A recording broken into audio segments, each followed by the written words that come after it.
Hello and welcome to Digital Learning Day, Connecting Classrooms with Mystery Hangouts. I'm Christine Danhoff. I'm the Tech Integration Specialist at Genoa Area Local Schools in Genoa, Ohio. The live Q&A link is listed there, so if you have any questions along the way, you can put those questions there and I'll be sure to get back to you. But here we go. So thinking about connecting classrooms. So maybe it's something you've thought about before and you say, well, where do I even begin with this? So hopefully this short little intro is going to get you ready and started so you can try this hopefully tomorrow.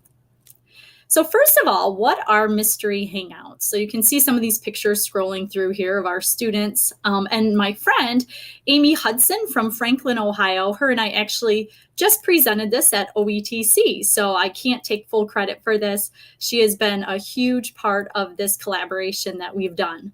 So a mystery hangout in theory is no different than a mystery hangout, a Google Hangout or Skype, FaceTime, or something called a peer-in, some way that you're connecting your classrooms through video chat. So that way the kids can see each other, they can hear each other, and they can ask questions and share their experiences. So you may play with the older kids what's called a mystery location, where they have to guess the city and location where they're at. Or for our younger students is where we focused, we came up with a game called Mystery Mascot, where they had to guess the other school's mascot. We've also done a mystery number, and that can be spread through a variety of subjects and ages, but definitely using it with the younger kids. It was super awesome for them to use those skills greater than or less than. For the older kids, you can get more advanced with guessing, are they prime numbers, are they composite numbers, those types of things. So how do you even find a connection to get started? So like I said, Amy and I collaborated on this and said, hey, let's give this a shot and work with our teachers to try and help them out. So we started with local friends as well. And I've connected with other teachers close by. And that way you don't feel so much pressure if, the connection is wrong or you're a little late or something comes up that's not working quite right. So connect with those friends, try and plan something, decide if you want to do Skype or if you want to do mystery hangouts first, and then set your event so that way you're both ready and then go from there. Now, if you feel a little bit more advanced, there are other groups out there. All of these are linked, so that way I will share this out so you have that at the end. But the first one is a Facebook group. So with the Facebook group here, you can see that there are some already created activities on here. You can just scroll through these and see that, here's someone from another school. They would love to collaborate with someone on a certain topic. So it doesn't always have to be a mystery location. It could be just collaborating on similar topics that you're teaching about in your classroom. The next one is a Google group. So the Google Plus groups may or may not be disappearing. That's the question. So I set up this Google group for educators so that way they can send their interest and ask people here so they can connect. And then the nice thing is if you have your settings set that you get an email notification, goes right to your email. So you know what's happening and you can be like, oh, someone wants to connect. That's a 4th or 5th grade, or maybe there's a 6th grade that wants to connect, and you can find those out. And they're posted right here within the Google group. The Google Plus group is actually that first started all of this. So there's a couple different Google Plus communities out there. And you can see here's one right on the top. Looking for a 4th or 5th grade classroom. And you can just respond. Many times they will give their email, as you can see here. So you can email them directly and then work out a special time that will work for both of you, especially when there's a difference of time zones. You have to be mindful of those different things that are there. If you want to stay local, since this may be the first time you're doing this, you may want to check out this spreadsheet. And this spreadsheet is just all Ohio educators and all the different times of day, their grades, when they would be available, if they would be available for a Hangout call, or if they want to do a Skype call. But just a great way to kind of just, let's test this out first and make some new friends within the state of Ohio that we can connect with and maybe someday even meet. So such a cool opportunity for the kids. And then, of course, you have your Twitter hashtags that you can follow. There's mystery hangouts, where you can see a variety of different things happening. There was one that we actually just did with our 3rd graders, And it was funny, we were actually connecting with my sister-in-law, who was down in Findlay School. So there we were at our local, starting with our local friends, and it was a first or second time for her and just first time for this teacher as well. So like I said, it's great to start with friends first. Another hashtag. So this is one of them on here, the Skype Classroom. This is awesome coming up, the How to Train Your Dragon. Skype Classroom has some awesome things you can sign up for, and it's free. So on March 6th, you can see you can connect with the author of the How to Train Your Dragon book, especially with that new movie coming out. I know kids will be excited, but such an awesome way for them to explore be outside of your classroom walls. All right, and then there's another hashtag, of course, called Mystery Skype and the Connected Classroom. So you have lots of opportunities out there to connect, different ways that you can find those classrooms. So that is the starting point. So hopefully this gives you a starting point of finding someone to connect with first, and then going on to the next step. So the next step is going to be, how do you prepare for this? So you have to decide, okay, we've got this. Are we doing location? Are we doing mystery number? Are we just talking about the same content area that we just finished up? You decide where to go from that. Well, the first thing you might want to do, because after you do this mystery call, usually we have time at the end where you can share and collaborate about your classroom or your community, and what is special about your community, and what's special about your school, and how is the climate there. So an idea would be coming up with just a Google Classroom assignment for students, no matter what age, kindergarten all the way up to 12th grade, and have them create a doc or a slideshow or something collaboratively, so that way we can come up with things we would want to share after we have our mystery Hangout call or mystery Skype call.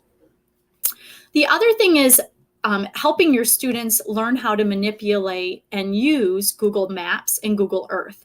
Especially working with our younger kids, we found that they hadn't had much experience with actually using Google Maps or Google Earth themselves. Of course, they see mom and dad using, GPS and asking their phones to give them directions to certain places, but they had not had a chance to manipulate that themselves. So we let them first explore, of course, searching for their house, finding their school, noticing those cardinal directions from one location to another. And we even incorporated a little bit of some AI in there using Alexa or Google Home. So that way kids could use that as well, especially if it was in their classroom. And then we do a mock one together. So generating those questions. We played a game with our students called 20 Questions. And actually we played it on our Alexa that we had. And it just gave the kids that opportunity to hear what types of questions would be important to ask, and make sure they were only yes and no answers that could be given for those. They couldn't just straight out ask, are you in Texas? Or is your number 25? Because they realized that we would run out of questions before they would actually do that. So thinking about those skills to narrow down the areas on a map or narrow down the numbers that they're looking at. So definitely doing a practice one together as a class and working through crossing off locations on the map or crossing off numbers on a number chart is a great place to start. Even if you want to split your class into two or do a hangout with the teacher across the hall, something so that way there's a practice round first so students actually understand what this is going to look like. The next thing is when we did the mystery mascot with our kindergarten students and our first graders, some of them were not aware what a mascot was. So if you click on these links here, we have some of those mascots that are shown here. So we kind of went through this Google Slides together, and this was just put together quickly just so students knew we were the Comets, of course, but they had to realize that other people's mascots may be an animal, it may be a person, or it could be a thing. So we started talking about nouns, and then going through some of these samples of other mascots that are out there. And I even included a little link here at the bottom if you want to show your kids some more of those. But it was very important to share that with our students first.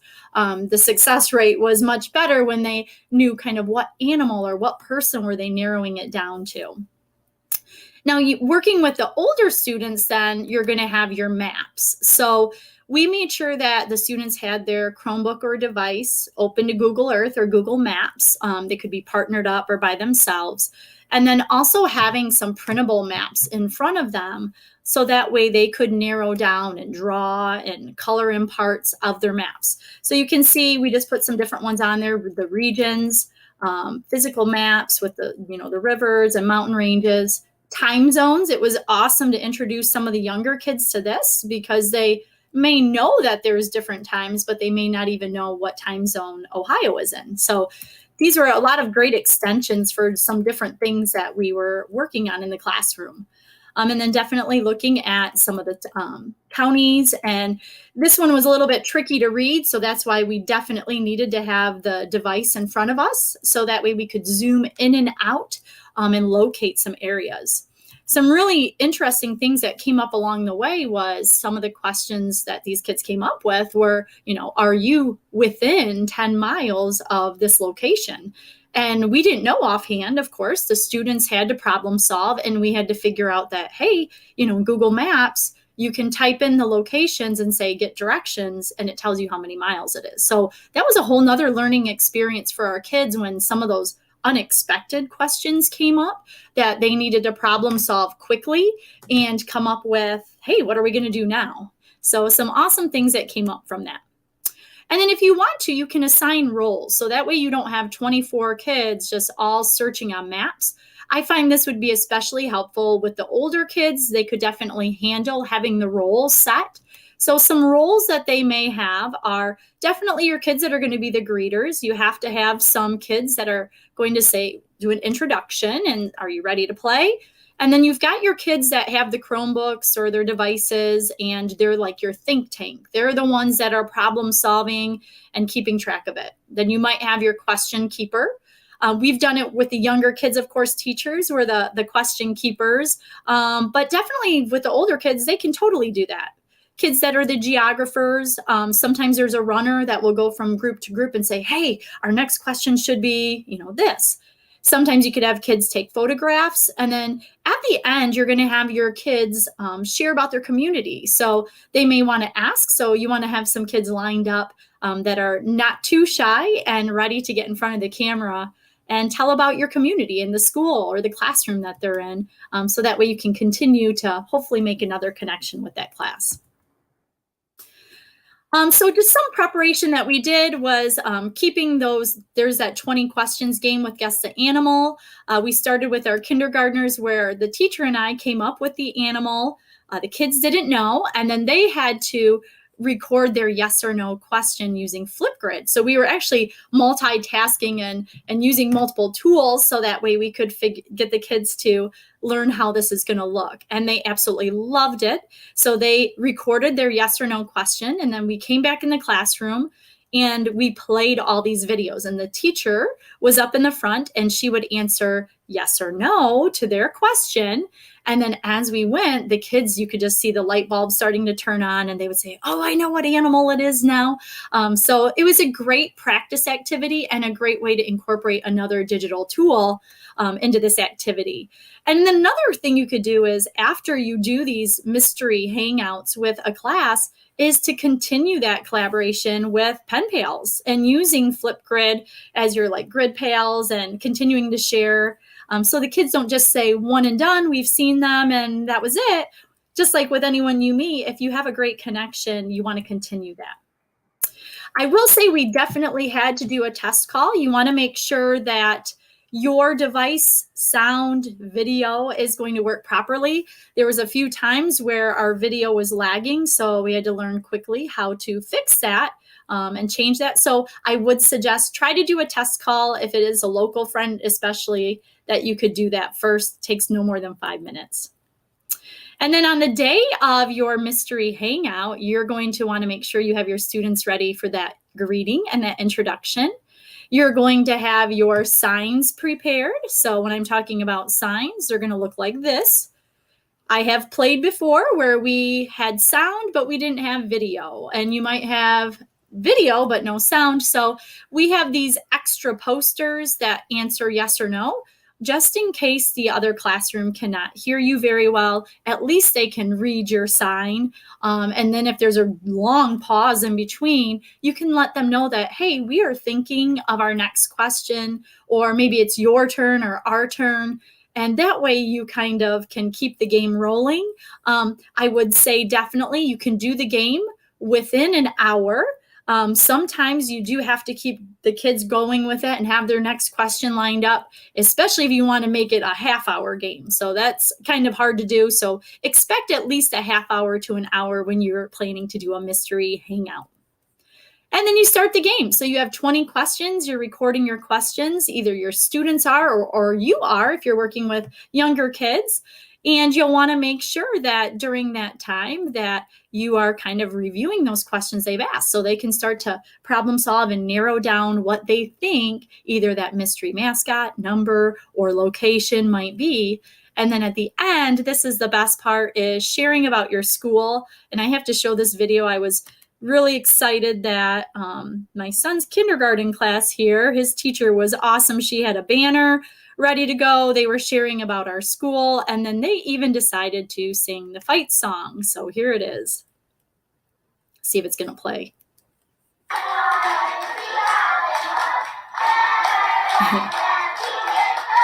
And there's the other class that we were connecting with. So it was an awesome experience for the kids. Very proud of them. And it was really neat because we found out the other school we were connecting with had the same tune of a fight song, but just different words. So that sparked some more conversation between the students as well.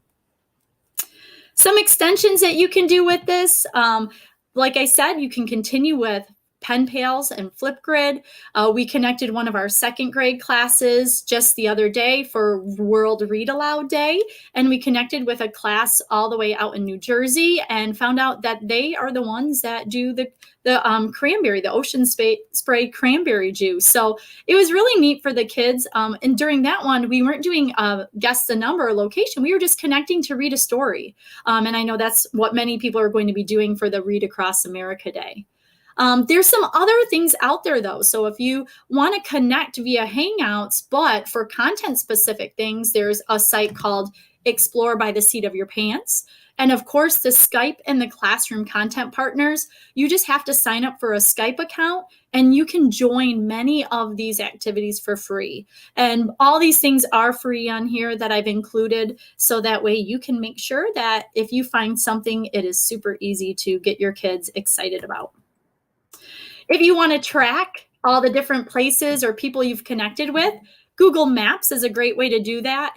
I started doing that this year with some of our classrooms, and every time we do a mystery number, location, or mascot call, we've been plotting it on a map. We haven't gotten outside of the US yet, but we have one scheduled upcoming in a few weeks here.